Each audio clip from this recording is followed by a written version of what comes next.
Welcome back to the Gridiron Expert. I hope you all had a Merry Christmas, but now it's time to get back to bowl predictions, which is the gift that keeps on giving for nearly a month. Now we've got 4 great games coming up on December 27th, and we're not going to waste any time getting started on these predictions. We're going to go ahead and dive right on in. And our 4 games on December 27th are the Independence Bowl between Southern Miss and Florida State, the Pinstripe Bowl between Iowa and Boston College, the Foster Farms Bowl between Arizona and Purdue, and the Texas Bowl between Texas and Missouri. So all very good games, very intriguing games, and all have the potential to be very high-scoring matchups. So we'll go ahead and start off here with the first game on December 27th between Southern Miss and Florida State, the Independence Bowl. We'll go ahead and start with Florida State, the big name in this game. First off, not many people are giving Southern Miss a chance in this game. FPI, the Football Power Index, is giving Florida State an 85.6% chance to win this game, and Florida State is 16.5-point favorites. So right off the bat, I can immediately come up here and put a W by Florida State and just move on, but we're not going to do that. How motivated will Florida State be in this game? In a season that they had such high hopes for their team, they ended up going 6-6. The beginning of the end of their season was, of course, when DeAndre Francois got hurt in that season-opening loss to Alabama, and then they were 2-5 at one point, were able to regroup and get to 6-6. Of course, Jimbo Fisher, their head coach, has now left for Texas A&M. Willie Taggart's going to come in for the new era starting in 2018. So a lot of things are changing for Florida State, a lot of things to worry about. How motivated will this team be playing in an Independence Bowl that really doesn't mean much to them? They also have 4 players sitting out, including cornerback Derwin James, in preparation for the NFL Draft. How much will that affect this Florida State team? So a lot of things are at stake here for Florida State, but they do have one thing to keep them motivated. Of course, sending out their seniors with a win, but also if they win this game, they will clinch their 40th straight winning season, which is just a remarkable feat for any school. But their 40th straight winning season, if they can win this game, they'd be 7-6, so a lot to play for there. But Southern Miss, of course, is no pushover. They're at 8-4 right now. They went 6-2 in Conference USA play, and their 4 losses were fairly respectable. One was to Kentucky by 7 points, the other to Tennessee by 14, and then 2 conference losses to North Texas and UAB. Both fairly good teams, a 9-win North Texas team and an 8-win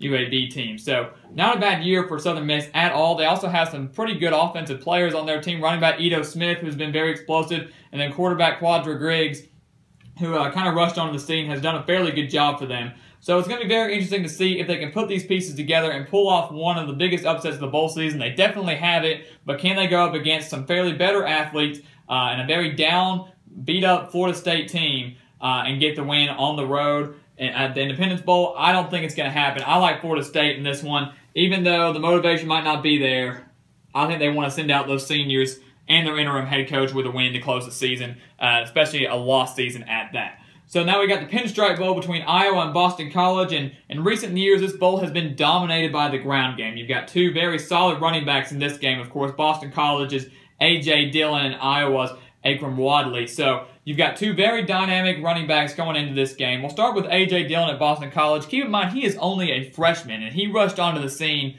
against Louisville early on in the season, rushing for almost 300 yards. For the season, he has 1,432 yards.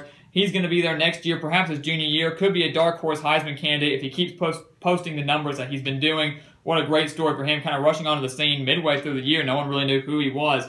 Iowa, of course, Akram Wadley. He's going to be a senior. He's a very high NFL prospect going into this game. He's not going to sit out. He's trying to boost that draft stock just a little bit more. So this game, in the cold environment, windy environment up in New York, you're going to rely on your running backs a little bit more. But who's going to have the edge at quarterback when you need to throw? I think Iowa has the edge there. They're going to have Nathan Stanley, who, has done fairly well this season. He's kind of been off and on, though. Had a great showing against Ohio State when we all thought Iowa was for real. And then they kind of took a turn for the worse when they lost to Wisconsin and Purdue in not very impressive fashion at all. So everybody thought they were very impressive at defeating Ohio State the way they did, and they did not end the season well. Of course, getting their season-ending win over Nebraska, but is that really saying much after the season Nebraska had? But they definitely have the edge at quarterback with Nathan Stanley over Darius Wade at Boston College, who had to take over for Anthony Brown later on in the season. So this is going to be a really fun one to watch. If you like battles at the line of scrimmage, a very dominant run game, this is the game for you.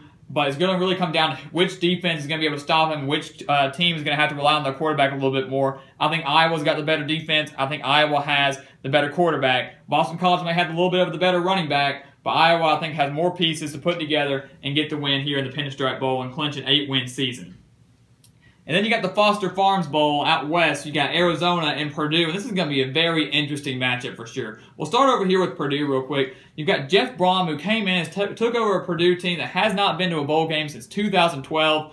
And you've got to give him a lot of credit for coming in here. They've been struggling for years and years and years. He comes in his first year, gets them to 6-6 and back to a bowl game, and not a bad bowl game at that. So what a great coaching job by Jeff Brom. You've got to give him a lot of credit. Purdue, of course, had some quarterback issues for a little while. I expected David Blow to be the starter. He was not at first, kind of took over for Elijah Sindelar later on in the season. David Blow gets hurt on November 4th. Elijah Sindelar comes back in, has done a great job at quarterback. I've got to give him credit there.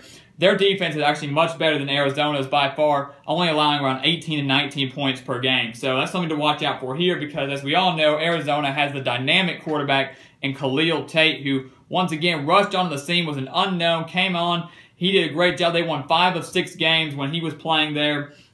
He's a very big dark horse Heisman contender, very solid Heisman contender, I must say, coming into next year and potentially the year after that. So, the key is going to be, can Purdue's defense shut down Khalil Tate in this game, because he has been extremely dominant. We saw Purdue in the first week of the season pretty much contain Louisville's Lamar Jackson, who is very similar to Khalil Tate. So if Purdue can play the way they did against Louisville, they have a very solid chance in this game. Arizona also has a pretty poor defense, allowing about 34 points per game. So this game could potentially turn into a shootout.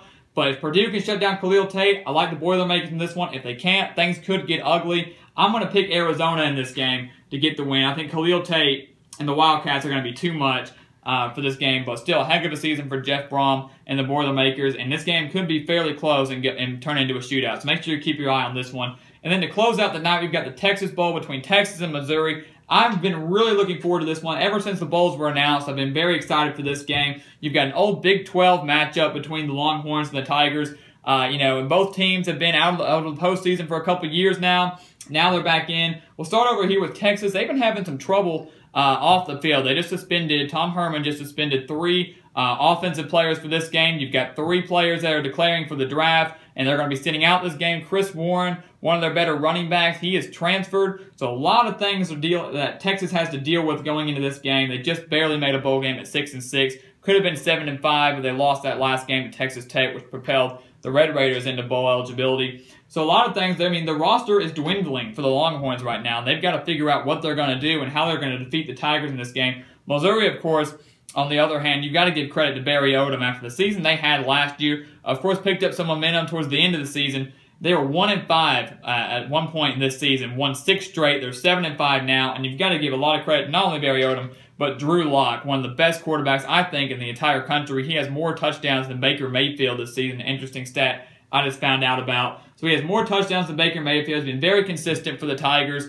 And if they can pick apart this Texas defense, which has been kind of shaky this season, I think this could be a great day for the Tigers, a great day for their fan base, and for Drew Lock. I like Missouri in this game, in a very close one in the Texas Bowl, mostly due to the fact that Texas' roster is dwindling. Now, Sam Ehlinger, something we do have to keep our eye out for, the quarterback for the Longhorns, he's been playing fairly well. So we're going to have to see how he does against the Missouri defense, who's definitely not great by no means. But with Barry Odom being defensive coordinator, I'm sure he's going to be able to draw, a former defensive coordinator, he's going to be able to draw up some stuff and get the Tigers to win in a Texas Bowl and get them to an 8-win season, which is very impressive after the season they had last year. So make sure you keep your eye out for all of these games. All should be very exciting. All should be very high-scoring, different styles of play, different things at stake in these games. I'm very excited for all of these, and we're just inching closer to New Year's Day when we get to the College Football Playoff, which I know is what we're all looking forward to. So make sure you keep your eye out for that. Thank you for watching. Please continue to like, comment, subscribe, and we will see you next time on The Gridiron Expert.